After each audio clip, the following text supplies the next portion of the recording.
बिहार के बाद अब 12 राज्यों में आज से मतदाता पुनरीक्षण सूची यानी कि एसआईआर का काम शुरू हो गया है। मध्य प्रदेश और छत्तीसगढ़ में भी सूचियों को अपडेट किया जाना है। भोपाल में आज कलेक्टर ने सभी राजनीतिक दलों के साथ बैठकें की और वोटर लिस्ट के परीक्षण के काम को समझाया। बीजेपी तो चुनाव आयोग के इस काम का स्वागत किया है, मगर कांग्रेस ने इस पहल का विरोध किया है। किस तरीके से किया जाएगा एसआईआर, आप विस्तार से समझिए हमारी इस खबर में। अब चयनित राज्यों में एसआईआर का दूसरा चरण प्रारंभ किया जाएगा। वो भूल गए हैं इस संविधान की रक्षा करने का है। अब देश के लोकतंत्र को बचाने में भी अंतिम सांस तक लड़ाई लड़ेगी। कांग्रेस तो विचलित हो रही है। बिहार से निकली एसआईआर की सियासी चिंगारी अब 12 राज्य और केंद्र शासित प्रदेशों में राजनीतिक तपिश बढ़ा रही है। बिहार के बाद अब मध्य प्रदेश, छत्तीसगढ़, राजस्थान, गुजरात, गोवा और पश्चिम बंगाल समेत 12 राज्य और केंद्र शासित प्रदेशों में वोटर लिस्ट अपडेट हुई।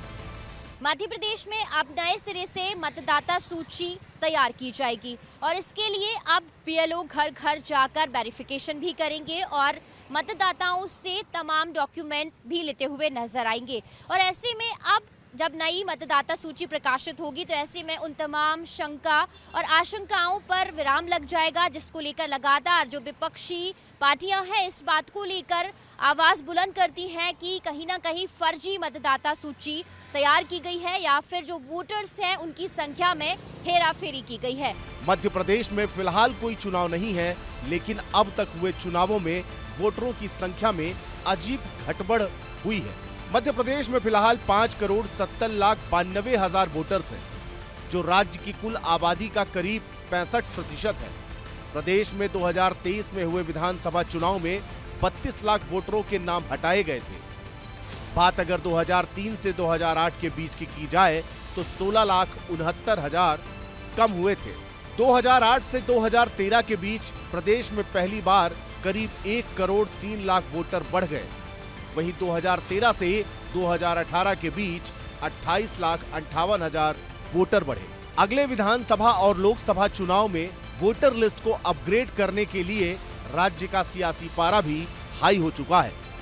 मध्य प्रदेश में हमने इसका पूरी तैयारी की, जनजागरण किया, लगातार रैलियां की, हस्ताक्षर अभियान किया।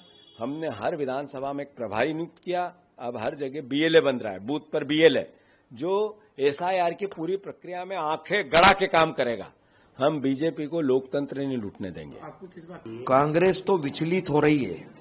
सब जगह उन्होंने कहा ऐसा किया तो क्या हुआ, उसका निराधार है। ये मुझे लगता है कोई गंभीरता से बात नहीं हो रही है। वहीं छत्तीसगढ़ में भी होने वाले इस पहल का राज्य सरकार ने स्वागत किया है। अच्छी बात है, चुनाव आयोग के इस कदम को उसका स्वागत करते हैं और चुनाव आयोग को धन्यवाद देते हैं। एसआईआर हो जाना चाहिए।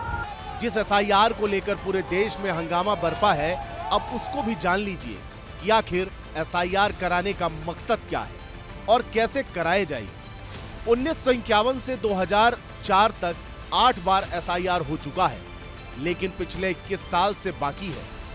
लंबे वक्त से वोटर लिस्ट में कोई परिवर्तन नहीं हुआ है, जैसे लोगों का माइग्रेशन, 2 जगह वोटर लिस्ट में नाम होना।